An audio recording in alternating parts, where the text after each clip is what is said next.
திருநீர் திரிபுண்டரமா தரீங்க, சிவாய நமன்னு தரீங்க. எண்ணெய் எரிச்சாலும் திருநீர் தான்.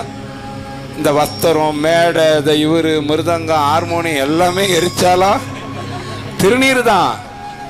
எல்லாத்திலையும் சூட்சமமா இருக்கக்கூடியது திருநீர். அதனாலதான் அதுக்கு பேரு மூலப்பண்டாரம். ஒரு அடியார ஒருத்தர் பார்த்தாரு. அவர் என்ன பண்ணாரு, ஐயா உங்க கஷ்டம் நீங்கன்னா நான் ஒரு வழி சொல்றேன் செய்றீங்களான்னாரு. என்னங்க ஐயா செய்யணும்னா, தினம் சிவாயனம்னு சொல்லிட்டு சாப்பிடுங்கன்னாரு. அவர் கைக்கோள் முதலியார். கொஞ்ச நேரம் இறங்கினா கூட வேலை கட்டுடும்.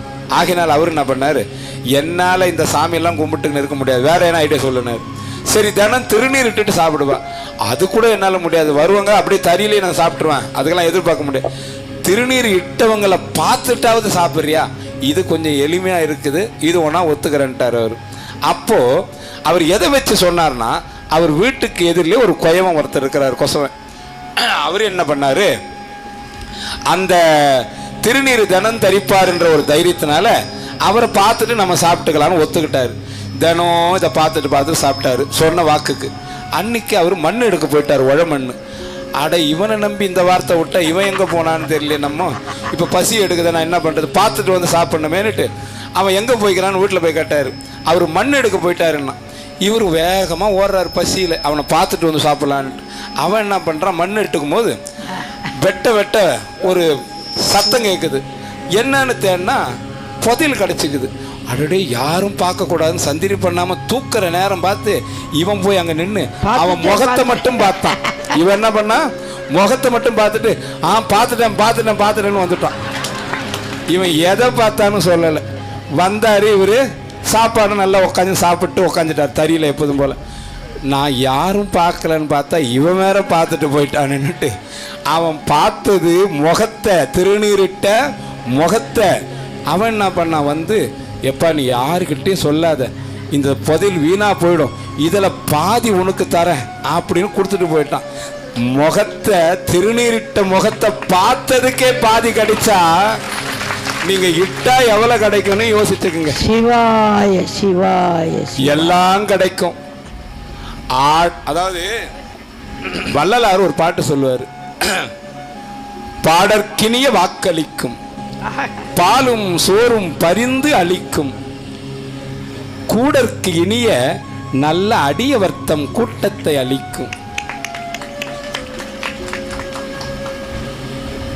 ஆடற்கினிய நெஞ்சே நீங்கள் எல்லாம் அஞ்சேல், என் மேலே ஆணை கண்டாய், நானே தலையில சத்தியாட்சி சொல்றேன், சிவாய நம என இடு திருநீரே, தேடற்கரிய திருவலிக்கும், தேடற்கரிய திருவலிக்கும். நீங்க நினைச்சு பார்க்க முடியாத சௌகரியத்தை கொடுக்கும் ஒரு திருநீர்.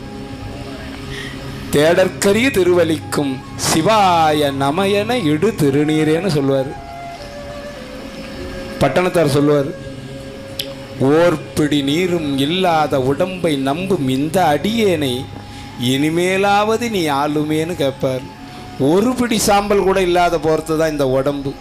முடிசார்ந்த மன்னரும் மற்றும் உள்ளோரும் முடிவில் ஒரு பிடி சாம்பலாவது உதிரமகன்று புவியில் விழுந்து யோகமும் வாரமும் நாளும் அறிந்து உடைமணியாரம் அரைவடமாட உண்பவர் தின்பவர் கண்கள் உருண்டு புழுதி படந்து தெருவில் அலைந்து தேடிய பாலரோடு ஓடி நடந்து எனக்கு 5 வயதாகி நான் விளையாடும் வேலையேன்னு ஆரம்பித்தார். கடைசியாக போய் கலகலவென்று மலஜலம் வந்து கால் வழி மேல் வழி சார நடந்து அப்படின்னு கொண்டாந்து ஓர்பிடி நீருக்கும் இல்லாத இந்த உடம்பை நம்பும் இந்த அடியேனை இனிமேலாவது ஆளுமேன்னு முடிச்சார். ஆக நம்ம பெரிய காரியம் பண்ண வேணாம், பார்த்தவனுக்கே பாதி கிடைச்சா அணிஞ்சவங்களுக்கு எவ்வளவு கிடைக்கும்னு முடிவு பண்ணீங்க. வெந்நீர் அணிகளாதவரை கண்டால் அம்மனாம் அஞ்சுமாறே. ஒரு பாட்டு கேளுங்க, பூணுதற்கு கண்டியனை பூசுகின்ற இந்த புள்ளியரை காணுதற்கு கூசுவான் அரண் கைத்து. திருநீர் தரிக்க வெக்கப்படுவாங்க சில பேர். ஐயா நான் எப்படி அசிங்கமா உழவு பெருசிட்டு மாதிரி, இதான அழகு ஃபேஷன் ஷோ. அந்த கோயில் உள்ள நுழையக்கூடாது. அவங்க